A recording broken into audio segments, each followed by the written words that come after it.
Hello, Lou Hamilton from Audible Elegance of Cincinnati, Ohio, doing a video from my home. My store is located in Cincinnati, Ohio. We have a website, Audible Elegance. Do visit it. Please take a look at our new orphanage because it's developing quite rapidly of both new and used equipment. We do work on Instagram and Facebook and X. I write a monthly blog.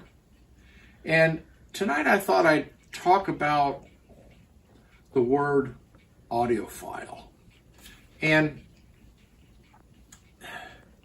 over 38 years, I've developed somewhat of a jaded thought about what an audiophile is. And it's because there's really two different types of audiophiles. There's an audiophile who wants fine equipment so that he can get to the music, and his music collection is usually quite substantial. And his hobby is, trying to find better equipment. Those folks are okay. The other group, however, is different. And they're not true music lovers per se. What they are, I consider them equipment junkies. The hobby to them is facilitated by music, but the real hobby is the buying and selling of equipment. Their music at home is fairly limited in scope and size. I've seen some that are down to like 15 or 20 selections of music that they're always trying to perfect. And, their hobby is really the buying and selling of the equipment.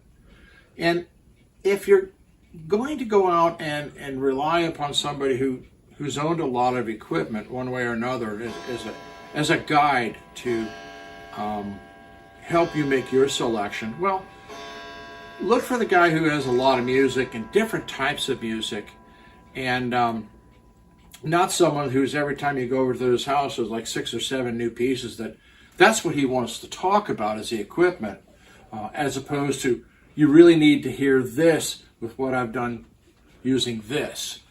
And the equipment junkies drive us crazy. They drive me crazy because they're more or less in search of the lost chord, to use an expression out of Moody Blues.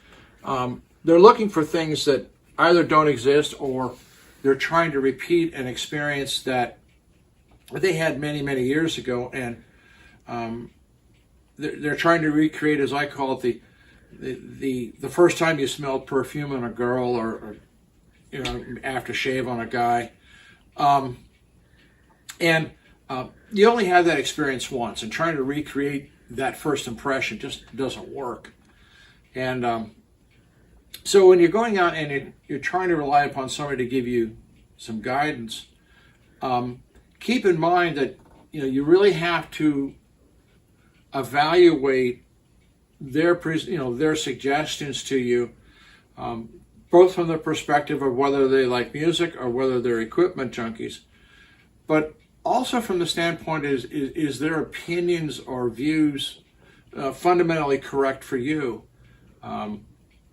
This is something that I constantly have to deal with reviewers, not even friends, telling you that this is the latest and best thing and this is what you should own, only for a month later just to promote something else that they've gone off to.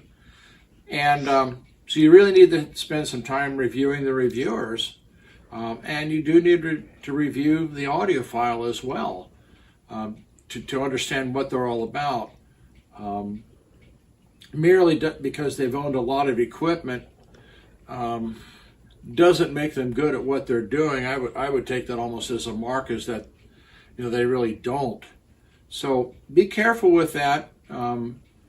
Certainly they can steer you clear of some bad salesmen out there, some bad advice, and that's good. That's a good thing. But don't assume that they're 100% accurate all the time. It's a real risk. So those are my 2 cents on the term audiophile, and take it for what it's worth and go from there. Thank you.